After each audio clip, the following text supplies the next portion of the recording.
अस्सलाम वालेकुम। तो क्या आप भी बढ़ती उम्र के असरात से अपने चेहरों की झुर्रियों, झाइयों और दाग धब्बों से परेशान हैं?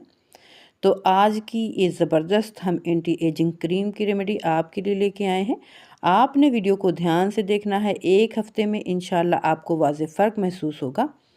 आपके चेहरे के निशानात, ढलकी और लटकी हुई जिल्द सभी कुछ आपके गायब हो जाएँगे और बिल्कुल आप जवान और यंग दिखने लगेंगी।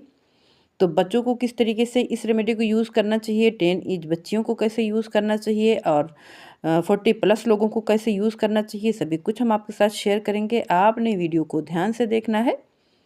तो आज की जादुई रेमेडी होने वाली है फिटकरी से। फिटकरी का ये जो पत्थर देख रहे हैं, बहुत ही जादुई इसके असरात हैं। तो इसको हमने देखिए थोड़ा-सा तोड़ लिया है।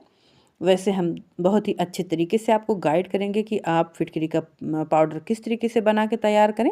छोटे-छोटे टुकड़ों में हमने तोड़ा हुआ है, लेकिन इसकी कोई भी ज़रूरत नहीं है। जो बड़ा-सा पत्थर आप देख रहे हैं, बिल्कुल इसे बिना तोड़े हुए आसानी के साथ आप एक बड़े से पत्थर का भी पाउडर बना सकते हैं। कैसे बना सकते हैं, इसके लिए आपने वीडियो को बहुत ही ध्यान से देखना है। तो फिटकरी का पाउडर मेरे पास मौजूद है, लेकिन मैं आपको गाइड करने के लिए यहाँ पे फिर से थोड़ा-सा बना के दिखा दूँ। यहाँ पे देखिए पैन को हमने रख दिया है गरम होने के लिए और ये जो छोटे-छोटे से हमने पत्थर के टुकड़े तोड़े हुए थे उनको रख दिया है। जैसे ही रखा है वो मेल्ट होना शुरू हो गए हैं और ये बड़ा पत्थर जो मैं यहाँ पे मेरे हाथ में आप देख रहे हैं, उसको पैन में मैंने रखा है। इतना बड़ा-सा पत्थर है, लेकिन जैसे ही आप आँच पे रखेंगे ना, ये मेल्ट होना शुरू हो जाएगा। कितना भी बड़ा पत्थर आप रख दें, ये मेल्ट होना शुरू हो जाएगा। बिल्कुल भी आपको इसको तोड़ के छोटे-छोटे पीसेस में करने की ज़रूरत नहीं पड़ती है। आप उतना मेल्ट कर लें जितनी आपको ज़रूरत हो और आपका फिर फिटकरी का पत्थर आप इसके ऊपर से उठा लें आराम से, कोई मसला नहीं है। जितने की ज़रूरत होगी आराम से उतना मेल्ट हो जाएगा। बहुत ही आसानी के साथ आँच लगते ही ना ये मेल्ट होना शुरू होता है। कितना भी बड़ा पत्थर आप रखें, बिल्कुल मेल्ट होके ये इस तरीके से देखिए बबल्स उठने लगते हैं। और ये जैसे बताशा नहीं होता है, मैंने आपको पहले भी बताया है, बताशे की तरह ये होने लगता है।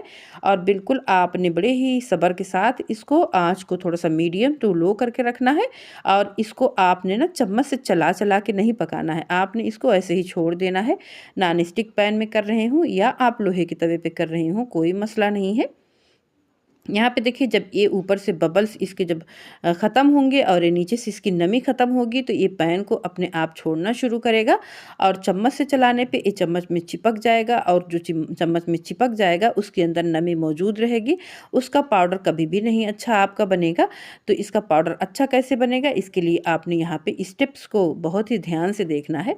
जैसे ही देखिए नमी इसकी ख़त्म होगी ना, तो ये ना पैन को छोड़ेगा। जब तक नमी रहेगी तब तक ये पैन को नहीं छोड़ेगा, ये पकड़ेगा। यहाँ पे मैं आपको चेक करवा दूँ कि चम्मच से चलाने की सूरत में क्या होगा कि ये चम्मच पे चिपक जाएगा, वापस से फिर पैन में नहीं आएगा। तो आपने चला-चला के नहीं पकाना है, आपने सब्र के साथ इसको एक साइड से पकने देना है। जब एक साइड पक जाएगी तब इस तरीके से आपने इसको हिलाना है और इस तरीके से आपने पलट देना है ताकि दूसरे साइड की नमी भी ख़त्म हो जाए। जैसे बताशा हल्का-सा होता है उसी तरीके से ये बिल्कुल हल्का-सा हो जाएगा, बिल्कुल दूधिया सा इसका कलर होगा, बिल्कुल एकदम और ये बिल्कुल लाइट वेट हो जाएगा, एकदम हल्का-सा हो जाएगा। जब नमी ख़त्म हो जाएगी इसके अंदर से तो इसका वेट एकदम कम हो जाएगा। आप उठाएँगे तो आपको बिल्कुल हल्का-हल्का सा महसूस होगा और यहाँ पे आप चेक करें, जैसे मैं छू रही हूँ ये टूट रहा है और उँगलियों से मैंने मसला है तो ही इसका पाउडर बन गया है। आप देख सकते हैं कि किस कदर फ़ाइन इसका पाउडर बना हुआ है। बिल्कुल भी इसके अंदर ज़रा भी ज़रात नहीं बच रहे हैं और यहाँ पे देखिए चम्मच से तोड़ रही हूँ ना, तो फटाफट से टूट रहा है। जब बिल्कुल परफ़ेक्ट आपने इसको सेका होगा, इसमें नमी नहीं होगी, तो देखिए इस तरीके से यहाँ पे चेक करें। बिल्कुल इस तरीके से बिल्कुल फ़ाइन पाउडर बन रहा है। जब हाथों से मैंने आपको पाउडर करके दिखा दिया है, तो अब मिक्सर ग्राइंडर में या किसी भी चीज़ में आप पीसेंगे तो इसमें कोई भी ज़र्रात बाकी नहीं रहेंगे। इसको फिर छानने वगैरह की भी ज़रूरत नहीं रहती है अगर अच्छा आपने बनाया होगा। अगर आपने अच्छा नहीं बनाया होगा तो आप थोड़ा-सा छान लें और यहाँ पे मैं आपको बहुत ही ज़बरदस्त क्लींज़र बना के दिखा रही हूँ।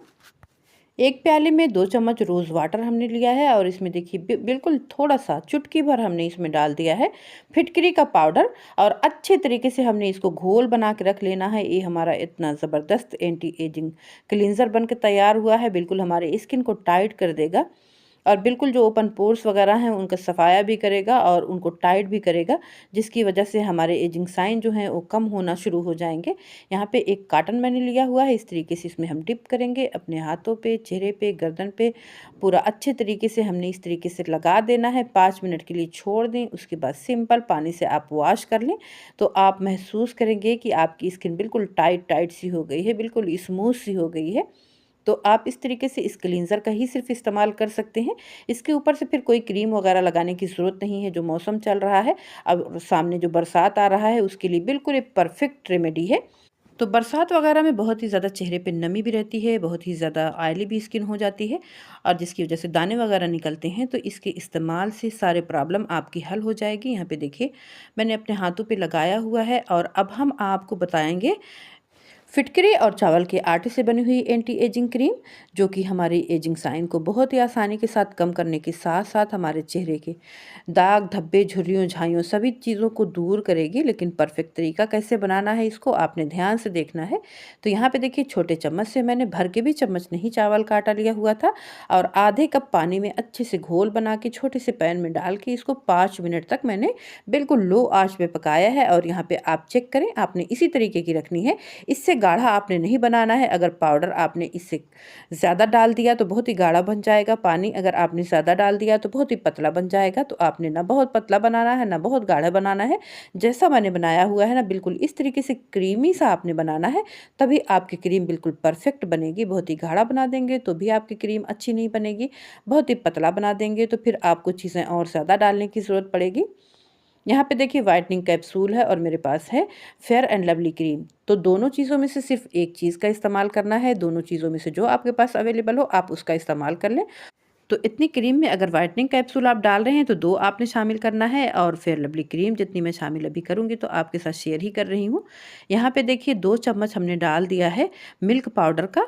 चावल के आटे की ये क्रीम मिल्क पाउडर के साथ बन के बहुत ही ज़बरदस्त तैयार होने वाली है। तो ये हमारी स्किन की बहुत सारे प्रॉब्लम को दूर करने वाली है। चावल के आटे से आपकी स्किन कोरियन जैसी ग्लो तो करेगी ही करेगी। तो ये जो हमने इसमें मिल्क पाउडर डाला हुआ है, मिल्क पाउडर भी हमारी स्किन को गोरा करने के साथ साथ चमकदार और फेयर बनाता है। तो अच्छे तरीके से आपने मिक्स कर लेना है। देखिए मिक्स करते ही चावल के आटे और मिल्क पाउडर के साथ ही हमारी क्रीम किस कदर ज़बरदस्त दिख रही है, बहुत ही क्रीमी टेक्सचर की हमारी क्रीम तैयार हुई है। और इसमें हमने फेयर लवली जो ये डाला हुआ है 1 चम्मच डाला है, 4 चम्मच चावल के आटे का और 1 चम्मच हमने डाला हुआ है फेयर लवली का। और यहाँ पे देखिए 4 ड्रॉप हमने डाल दिया है रोगनी बादाम। रोगनी बादाम के 4 ड्रॉप हमने डाले हैं। 4 चम्मच के हिसाब से सभी चीज़ें मैं आपको बता रही हूँ, बार-बार रिमाइंड करवा रही हूँ, तो आपने ध्यान से सभी चीज़ों को देखना है और सुनना है। और यहाँ पे देखिए आधे चम्मच से भी थोड़ा कम फिटकरी का पाउडर हमने इस्तेमाल किया है। तो ये 40 प्लस एजिंग जो है जिनकी, उनके लिए ये क्रीम है। अगर आप टीन एज बच्चियों के लिए बना रहे हैं और आप 20 साल से कम एज की बच्चियों के लिए बना रहे हैं तो आपने फिटकरी का जो पाउडर मैंने इसमें शामिल किया है उसकी क्वांटिटी को हाफ़ कर दीजिए। फिर उसके बाद आप इस क्रीम का इस्तेमाल बिल्कुल सेफ़ अपनी बच्चियों को भी करवा सकते हैं। तो यहाँ पे आपको चेक करवा दूँ, थोड़ी सी मैंने मिकदार ली हुई है क्रीम की और अपने हाथ पे इस तरीके से मैंने लगाया हुआ है। बिल्कुल अच्छे से जज़्ब हो जाएगी। जितनी क्वांटिटी मैंने लगाई हुई है उसी तरीके से आपने लगाना है। ना तो ये स्टिकी रहेगी, ना तो ये चिपचिपी रहेगी, ना तो ये ऑयली रहेगी, बहुत अच्छे तरीके से जज़्ब हो जाएगी। तो लगाते वक्त आपने अपने चेहरे को अच्छे तरीके से धुल लेना है, फिर उसके बाद लगाना है। और फिर आपने क्वांटिटी का भी ध्यान रखना है। ज़्यादा क्वांटिटी में लगाएंगे तो फिर आपके चेहरे पे पता चलेगी, क्योंकि ये चावल के आटे की क्रीम है। अच्छे तरीके से आपने हल्के हल्के हाथों से अपने चेहरे पे, हाथों पे, पैरों पे, गर्दन पे मसाज करना है। और बहुत ही ज़्यादा लंबी वीडियो हो गई है लेकिन बहुत ही यूज़फुल रेमेडी है। तो आपने चैनल को सब्सक्राइब करना है, वीडियो को लाइक करना है। अल्लाह ताला आप लोगों की रिस्क में, उम्र में, ज़िंदगियों में बरकत अता फरमाए। हमें भी दुआओं में याद रखें। मिलते हैं नेक्स्ट वीडियो में इंशाल्लाह किसी ज़बरदस्त रेमेडी के साथ। अल्लाह हाफ़िज़।